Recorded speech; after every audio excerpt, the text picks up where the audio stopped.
Right, we're going to go ahead and start here. This is my notes on Facebook Advertising Decoded. I say notes because it's not really a course, although some may find it kind of flows that way. I'm not a guru, I'm not a Yoda, I'm not any of those kind of things. I took these notes based on trainings I have done, books I've read, blogs I've read, my own experience, whatever. This is not going to show you how to run Facebook ads. It's kind of like the behind the curtain stuff. With regards to that. So we're going to go into setting up for success right now. There's top of the funnel. There's some other things there here that I think we'll want to use. So let me just move this in so we can actually see this. So setting up for success, okay? First thing we're going to go over is the ad types. So we have external types, page posts. We'll go over the post versus the, one versus the other. So let's just jump in. Having an ad that actually goes to your external website, so from Facebook to your website, it's the most popular campaign type. Allows you a bunch of different formats. You can use an image, video, you can use carousels, and you see different folks doing that. Just look at your own Facebook feed and you'll see those kind of things. You can split test, and this is one of the things I really like about it. So you can split test a headline and add images, videos, thumbnails, link descriptions, calls to actions, all those kind of things. The disadvantage is it requires enough budget for testing. And this is where a lot of folks make mistakes. They try and get some things directly to their website. And there's reasons to try and do that, but they don't put enough budget in there. And so Facebook can't go through their learning process to find out where that is. And then social proof gets spread around to multiple ads. Okay, so let's jump into page posts. More visible as this appears on your Facebook page. Unlike the external website ads, well, those are called dark posts. They are posts. They look like posts. They don't show up in your feed, but they do have a post ID. So if you'd ever need to actually do that, you can find those things. Okay, all the likes, the comments, the shares, all the social proof are in one place. Page posts, they tend to get more social proof because they appear on a page, and you can actually get some residual effect there. In general, they get a higher relevancy score. Compared to external website campaigns. I'm going to blow the lid off of what that relevancy score actually means and why it's maybe not as important as some folks think it is. Although we're setting the frame right here. A higher relevant score is supposed to equal a lower cost per thousand, so CPM, which in turn lowers your cost per click. Okay, there's more flexibility with image sizes. The disadvantage is it's really hard to split test. I mean, it's a post, so you can't split test it on some things, and we'll get into some other ways that you can do that. So post versus external websites, which one to use? Start with the external website campaigns so you can A/B and test some things, okay? When the ad creative has been tested, then you would turn those best elements into a page post, okay? A page post, now here's the thing. If you have a page post that actually worked out really well, try and use that in the flow congruently to your external website campaign. Hope that made some sense. The page posts, you get a higher relevancy score, lower CPM, so cost per thousand, lower cost per click, but only if you've tested everything first. You're going to keep hearing me say test, test, test. The reason for that is there's no expert marketers. There are just expert testers. It's the expert testers that actually make the money, okay? So take what you learned from the marketing on other platforms into what you do here. So if you have a blog that really took off well, if you posted things other places, we'll get into some competition and how you can do that in a little bit. But anything you've done that already is showing some kind of proof, some kind of traction, some kind of, and again on Facebook is engagement, then go ahead and take advantage of that. Lead generation, we're still in the ad types. So the lead generation ad is great for mobile, and it's great. It has some really great benefits because it's on Facebook. There's no friction. The person doesn't have to leave Facebook. They stay right there. The pop-up comes up. It already has some pre-filled information in there that's accurate information for that profile. You don't need a landing page or a funnel or anything along that line. You do need a website to move folks to and for your privacy policy, etc. The disadvantage is the lead quality could be lower. When you take friction away, then a lot of folks can do something very easily. Okay, you just want my name and email address. Okay, here it is. Doesn't mean they're interested. So understand you're going to get a lot of leads, or maybe a lot more leads. The quality may be down though. Be careful to check email open rates and unsubscribe rates as you start looking through that. Keep in mind, there's a lot of bots on Facebook. So there are bots on Facebook they're not humans. They're bots, and they understand how to fill out lead forms. They understand how to do some of the stuff, how to share, how to like, how to comment, etc. So just make sure that you're going to a couple of next levels deep on this. So for cold traffic, capture leads on the website landing page. For retargeting, you can use the lead gen campaign type. Okay, none of this stuff's carved in stone. This is just a mind map. Okay, so it's just my thoughts. Sales funnels. It's hard to go from cold traffic to a conversion with just one touch. And again, a lot of people give up on any marketing, whether it's Facebook marketing or Google or AdWords or display ads or anything. They give up too soon. Salesforce says it takes 6 to 8 touches to generate a viable sales lead. And we'll talk a little bit about the sales funnel. So if we look at a sales funnel, we break it down to simple parts. Either people know you or you don't. At the top of the funnel, either people are aware of you or they're not aware of you. If they're not aware of you, then you can't be an option for whatever they're looking for. So if somebody's not aware of your product, your service, your business, or you, then you're not an option. So the first thing you need to do is have people aware of you. So that's what you would do at the top of the funnel. In the middle of the funnel, as they are aware of you, they want to discover more about you, look at what you do, why should they pick you. That's kind of the consideration phase. So the middle of the funnel, consideration stage. Try and put consideration-based advertising or marketing in front of folks, okay? That could be blogs, it could be long form content, it could be things of why should I pick you? And then at the bottom of the funnel is the action side. And this is where you really need to have your best value stack. This is where your best offer is. Get it in front of these folks, because as they're becoming aware of people that can help them, either you or alternatives, and they're considering all those, either you or the alternatives, they're getting close to action. So this is where you want to, at the bottom of the funnel, where you want to have that best offer. Now, I will say this. If you are having a problem generating leads on Facebook or anywhere else, before you start really digging into your ads, the ad copy, the metrics, those things, make sure that you're offering something of real value. It really has to be something that your ideal prospect, that your target audience, your custom audience, lookalike audience, whatever those are, it really has to be something that they value, that they want or need or care about. Now, if you can get it something that's people are passionate about, they care about, and they want and need it, well, it moves up. But I would say spend more time on your value stack, on your offer, than on lots of different ad testing. Great offers sell, bad offers don't, no matter how much money we spend. So the funnel doesn't end with the purchase. Keep in mind, your customers may buy multiple times. They may refer people to you. They may be who actually gives you great social proof later on. They can be your best advocates. Now, here's the thing to remember. Follow the money. 89% of Facebook's ad revenue comes from mobile. So take that into consideration. If Facebook makes most of their money on mobile, and since Google has done a lot of stuff, have you seen with their results and their mobile awareness, and they own Android, the operating system, you have to know that we really live in a mobile first interwebs, okay? So just always keep that in mind when you're doing these things. Where in the funnel stack, in awareness, consideration, or action, should you be talking to somebody on mobile, to their desktop, and that sort of thing? Because you can follow them around as they move from device to device. Many users are on the go. They're looking at our stuff while they're thumbing, okay? So we want to retarget close to the lead or sale when they have more time on their desktop, okay? Hopefully that made some sense. Ad creative, let's just jump in there real quick. So in order for you to find ad creative, I always think, go ahead and model. Don't plagiarize, don't copy, don't steal. But go ahead and model other people's ads. What is somebody else doing in your space that maybe your competitors, or maybe in a bigger market, or maybe after the same prospect in that same kind of pipeline, what are they doing? And try and use some of their examples. Sometimes it's easier to copy than be creative, okay? So here's Ad Espresso. It's a software package I use to run my ads. I do that because it has great split testing capabilities, and I find it's a little faster for me to use than trying to go native into Facebook's tools.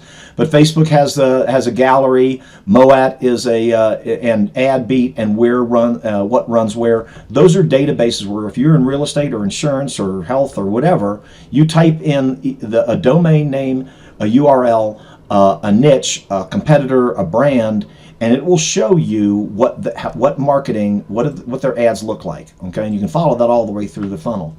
Competitors.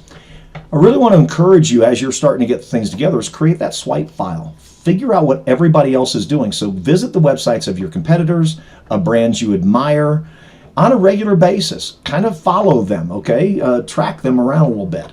And try and make them follow them enough to where you trigger their retargeting sequences so that when you go to your competitors, they pixel you. As you travel around the net or Facebook, unless they exclude you, you'll see their ads, and you can actually follow those things up and see if you can't benefit from some of their experience.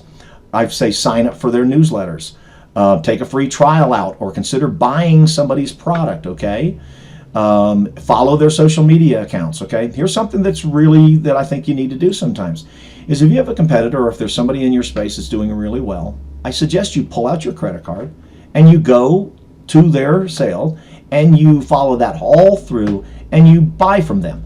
You buy their first offer, you buy their second offer, you see if they have an upsell, you see if they have a downsell, and then you take screenshots as you're doing this so you can really look at what process they took you through, because if it's successful for them and you can model it for you, then it'll most likely be successful for you, and you'll save a bunch of ad spend on testing. The right design and ad copy. So priorities, this is at least kind of how I think. First, look at your image, your video. Make sure that you're testing that and that's really on point, because people will react, whether they're on a desktop, a tablet, or on their phone, they'll react to what they see. So that's the image or the video. Great headline, then the ad text, and then the link description, that kind of call to action thing. Avoid stock and generic images. Nobody really wants those in their feed. Make it controversial, humorous, kind of make them take a double take on it. Make it obvious that it matches what you're selling. So from the very beginning of the experience, when somebody sees what you do, all the way through the ad copy, the landing page, or the lead gen pop-up, or whatever, that they know exactly where they are, and you're taking them respectfully through a process that is something of value to them. And then always remember, you have a superpower. People buy from people, so just be you. Just be you on Facebook. Make it to where when somebody sees your ads and then they look at your profile and they look at any pages you have, that it all kind of comes together and is and makes sense. Okay, when you do an image, here's a real. Some of these things, in all frankness, I don't know how if anything has changed in there. So this is if your Facebook has a policy to where only 20% text can be on an image that fits in there. So this little tool that they have right here is the text overlay tool. If you upload your image to them and you put text on it, it will go through and it give you a rating whether it would be approved or not. So it's best to do this stuff before you take it to there. For videos, this is for videos. It applies to the thumbnail that you use. There are cases where you might go over 20% text, and sometimes that's for retargeting. I find that a lot when you're doing things. Let's say you're selling a book or a piece of software or something like that, and the box has a lot of text on it, so the image would have a lot of text on it. Facebook knows that a book is an image, it's not just text on there, okay? So, writing ad copy. So the headline, there's only space for about 1 to 9 words. In the headline, you want to mention the brand, okay, because people aren't going to give you a lot of time, so you've got to front load everything you do. You've got to do it at the very top of something, in the first 3 to 7 seconds of something, okay? Ad copy, try using bullets rather than paragraphs. For text ads, a couple of sentences, break them up, don't do paragraphs. Emojis can be helpful, but then they can also be that really ugly kind of thing, so be discreet there. Your link description, keep it to about 1 or 2 lines. And then there are storytelling ad copy, and you've seen these. And this is a long form ad where somebody's actually taking you through a process, taking you through a case study, taking you through what you should expect. Now, certainly those require a lot more knowledge of your ideal prospect. You really need to know them. You need to know, because you're going to be talking to them. It requires a little more testing, so your budget up front is going to have to be a little bigger, or your patience is going to have to be a little longer. And usually some good copywriting skills are required to do that sort of thing. So video ads. A/B test multiple low budget videos. So try low budget videos before you try and spend a lot of money on a high cost video. And I know my incredible video friends might be scoffing at this a little bit, but it's just so much better to try and do things so where you can save more of your money on the ad kind of spend of getting the visibility, the reach, the distribution, than really trying to hit a home run with a video. Try to multi-test some low budget. Smartphones are fine. DSLRs, the higher things certainly are ideal, but you can start anywhere. Whatever you have in your pocket right now as a phone will most likely help you do video ads, and you've seen those out there used successfully. Editing and production is more important for success than the raw footage. So record footage as much as you want, go over, spend time recording more than you think you need, because you can always come back and edit it and produce it and do some things with it. And so you'll spend more of your money on the editing. Audio, we'll go over audio in a second. 5 tips for creating the ideal video ad. Certainly the canvas format. Several ways you can do this. Landscape seems to be, in many cases, the best for, let's say, homes or things that really require a bigger picture. It's widely used as most videos, and you'll see that out there. Square, it fits in mobile spaces a lot. The screen's a lot better. Still looks good on desktop, so you don't lose anything there. And it can be used on Instagram, so that's usually a really good choice. Portrait, kind of the up and down, the entire screen. It takes the entire screen of mobile, so it can be really engaging. It's kind of hard to record, and then when you try and it's not as versatile, so you can't move that around to a lot of different formats, because then it just looks like you're looking at a DVD screen with only the middle taken up with the video. So it's important to decide that and plan as much as you can before you start videotaping. And again, just record as much as you possibly can stand. Okay, use more, you'll cut it. It'll be a lot on your the cutting room floor. Video length, average watch time. Boy, this really just changes a lot. I'm saying average watch time is often under 10 seconds. I'd say you've got a sweet 3 seconds to grab somebody's attention, okay? So that means front load the video with any hooks or any offers. Don't wait till the end. If you've got to get your brand in there, get it in the first 3 seconds. Don't keep going on. Don't try and build up a story. So keep everything to about 60 seconds or less if you're going to use Instagram, because then it will go that way. Check your metrics when you do these things, because that's going to, your data, the info's in the data, the learning is in the data. So make sure you're always looking at where that is. And then you'll want to test 15-second video, a 30-second video, a 60-second video against them. Often for me and for a lot of folks, the 15 seconds seems to perform the best. And again, if it's only the tip of the spear to bring people into your funnel, each thing you provide, the headline gets people, the picture gets somebody to look at the headline. The headline gets people to look at the description. The description gets somebody to look at the call to action. The call to action gets somebody to click to your website. Your website then starts the process all over again. The very top of it gets somebody to read the next thing, the next thing, the next thing. So think of things in sequences, not as wholes, okay? Generate interest from the start. Most videos, are autoplay. Now keep in mind, they're autoplay on Facebook. The sound's off though. So you got about 3 seconds, okay? Look at the section 5 below on captioning, because if this auto's off, then you want to actually put some captions on there so I can, at least in those 3 seconds, see something and at least subliminally grab you, okay? Don't have a slow build. Go straight to the action. Make your what's in it for me, whoever your ideal prospect in, whoever you want to engage with, think about them, 1000% on them. A simple yet powerful video editor is key to success. I use Camtasia. There's ScreenFlow. There's Snagit. There's all kinds of things out there. There's free tools out there. There's no reason why you can't do this at all. Okay, there's free tools out there. Again, editing is more important than production, so just edit the heck out of it or get a friend that can do that for you. Split test thumbnails. You're testing everything, but approximately 60 to 70% of the impressions for video ads, they only see the thumbnail. They're not watching your video. It could be the most incredible award-winning video, but you got very little time, okay? So, and testing the same video that you have with different thumbnails is important while you're testing these things, okay? So what we're trying to do is get you set up properly for success. And if you've heard one thing continue through here, you're going to be testing. Otherwise, you're just going to be quitting. So if you're testing, you're going to find things in a reasonable amount of time with a reasonable budget that'll actually bring you to success. If you're not testing, then you'll be quitting and you'll stop this, and you'll be one of the folks who say Facebook ads didn't work for me, or advertising didn't work for me, or doesn't work for me. Captioning, very important. 85% of the videos have the sound off. If your video has a voiceover, then captioning is essential, okay? You can add directly to the video with this certain kind of file, an SRT file. You can do those if you do multiple languages. You can upload multiple SRT files. The easiest way is to let Facebook generate those and edit those, okay? Don't try and skip the step and say, okay, I don't have time, let me do it. When you're doing ads, create a sufficient amount of time for you to do this and do it correctly, so because you're not going to come back and add these later, and you're going to have ad spend in front of these folks. Plus, you're going to have some ad blindness, and people just don't want to see what you have.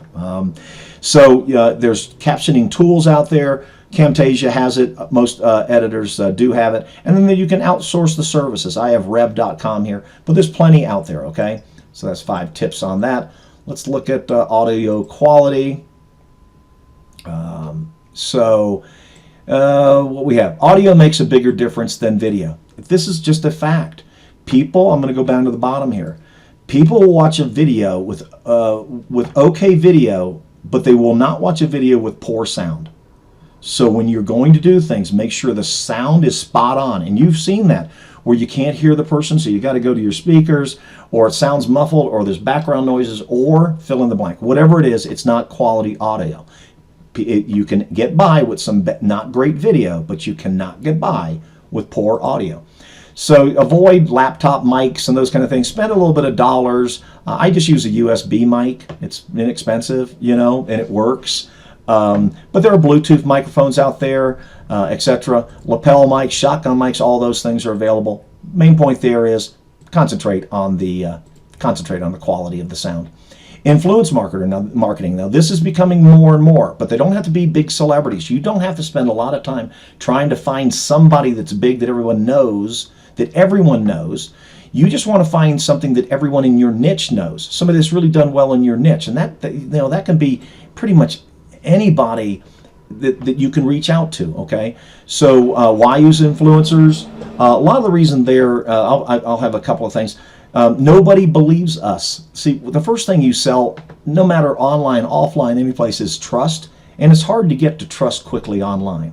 So most folks aren't going to believe you, and so third-party reviews have more authority than you do, okay? It can be a fast and efficient way to create content. So if you have somebody blog for you, you've created content. If you have somebody create a video testimonial for you that's an influencer, you've created content. And so it's easier to have really great content when you get somebody else to create it for you. A client paid $1,500 for a professional video. It did not work at all. And then later they paid $500 to a podcaster to produce a quick video, and it paid for itself over the weekend. Now there are multiple examples of that. How do you find influencers? So some influencers work on specific products. You'll find some people that are just killing it over in Twitter, and some people on Instagram, and some people on Facebook. Just try and match who they are and the platform with who your ideal prospect is, and how do you want to get in front of them. You don't have to be everywhere with this stuff. There are also tools that you can go out and get intelligence for. So there are listening tools like Hootsuite, BuzzSumo, and such. You can check out, I want you to check out your industry's specific hashtags on any of those platforms. I want you to go ahead and make a list of them, and then I want to encourage you to use them.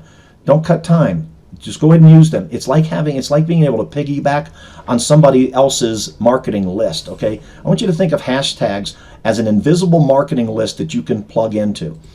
Some influencers can be paid in product, others will want a monetary amount, others will just do it for you because they love your stuff, okay? It does work that way. And the last thing here is the Facebook pixel. You can track the number and cost per conversion. Multiple events can be tracked. So if you have an e-commerce site, you can track when somebody hits the site, when they add something to the cart, when they initially check out, when they leave the cart, when they purchase, all along that path. One of the things is Facebook, although they have a lot of data on all of us, they don't have a lot of data on all of us of what we're doing today, right now, in proximity and recency. So they can optimize campaigns, but it's usually for conversions. And again, that's one of those things where I see a lot of people quitting their ads, and they're quitting their ads before Facebook had enough time to learn. And we're going to go over that in one of the future sections here. But you can only build an audience for 180 days. So if you have longer sales cycles than 180 days, understand that in 180 days from somebody hitting your website, if they haven't done anything else with you, they're gone. Okay? Create a dynamic lookalike audience. So you can use Facebook, Google, all those entities. They're data collection companies in the guise of social engines and search engines and social networks and etc. They're really data collection sites. That's how they make their money. So when you can bring a great audience to them and you ask them to create a lookalike audience of people that they think are like the ones you brought them, it can be pretty powerful. Just understand that you need to give it a little bit of time, okay? You can create an audience for leads, purchasers, etc. Folks that are on your lead, people that are in your CRM that's already done business with you. Upload those. Action point, install the pixel as soon as possible. So go ahead and install that pixel and start collecting audience data. And I'm okay if you start that pixel and your website's not ready. It won't be ready for another month or two, another 3, whatever. Just go ahead and load that pixel up. That's what it looks like. It goes in the body tag of your site or sales funnel, and there are a ton of plugins on every platform out there that you should be able to just install and do that, or get a little assistance from somebody.